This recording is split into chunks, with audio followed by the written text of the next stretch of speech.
Well, again, this is part 2 of the chapter on epidemics from The Rise of Christianity by Rodney Stark. He's addressing the issue of why it was that the attitudes of Christians and pagans, so markedly different, gave a door of opening, as it were, to the reconsideration of the value of Christianity by the Roman Empire as a whole, and by the emperors in particular. So he starts in this chapter by talking about the two great waves of epidemics in the 160s and the 250s. And then he gets down to the attitudes of both pagan and Christian towards the epidemics. And he says, for people in the Greco-Roman world, to be a Christian or a pagan was not simply a matter of denominational preference. Rather, the contents of Christian and pagan beliefs were different in ways that greatly determined not only their explanatory capacities, but also their relative capacities to mobilize human resources.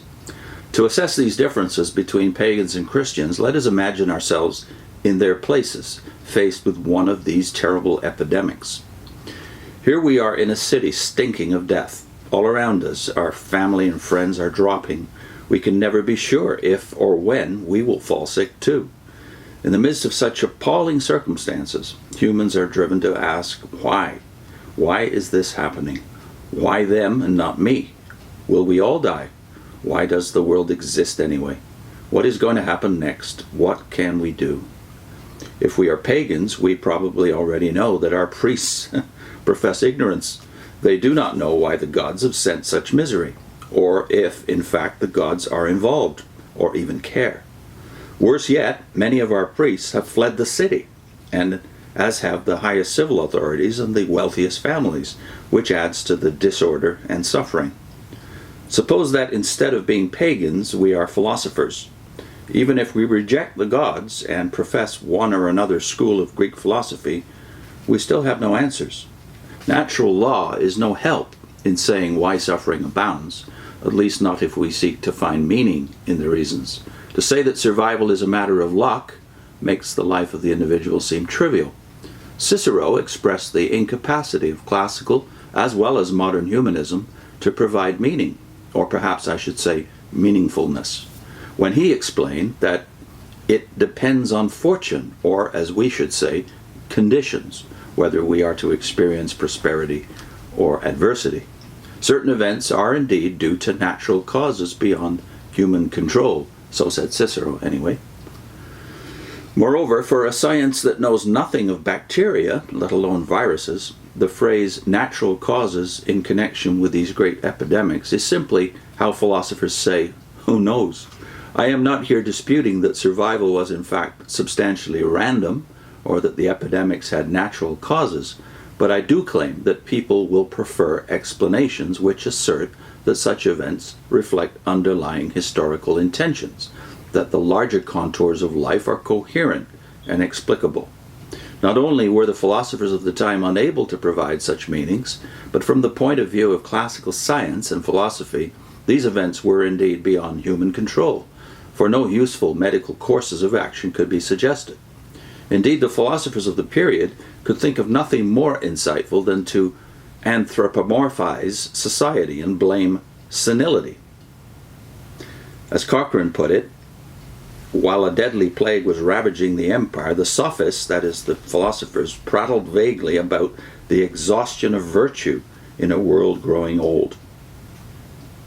But if we are Christians, our faith does claim to have answers. McNeill, in a book that he, by the way, Stark feels very highly of, which is called Plagues and Peoples, McNeill says this: another advantage Christians enjoyed over pagans was that the teaching of their faith made life meaningful even amid sudden and surprising death.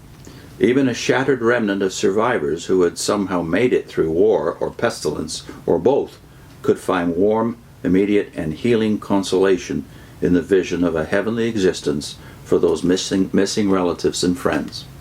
Christianity was, therefore, a system of thought and feeling thoroughly adapted to times of trouble, in which hardship, disease, and violent death commonly prevailed. That's the end of the quote from McNeill. Stark goes on, Cyprian, Bishop of Carthage, seems almost to have welcomed the great epidemic of his time. Writing in 251, he claimed that only non-Christians had anything to fear from the plague. Moreover, he noted that although, quote, the just are dying with the unjust, it is not for you to think that the destruction is a common one for both the evil and the good.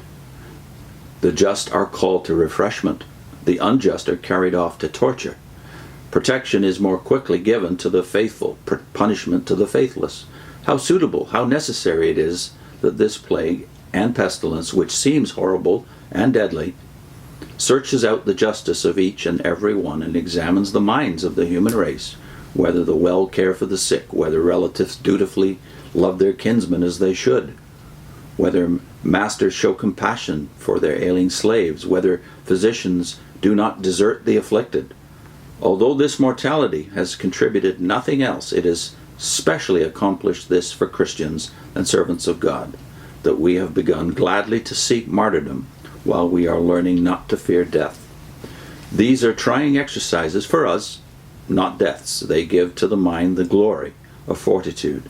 By contempt of death they prepare for the crown. Our brethren who have been freed from the world by the summons of the Lord should not be mourned, since we know that they are not lost, but sent before, that in departing they lead the way, that as travelers, as voyagers are wont to be, they should be longed for, not lamented, and that no occasion should be given to pagans to censure us deservedly and justly on the ground that we grieve for those who we say are living. So the pagans had apparently already noticed that the Christian hope did make a difference to their mood and their resilience in the wake of the epidemics.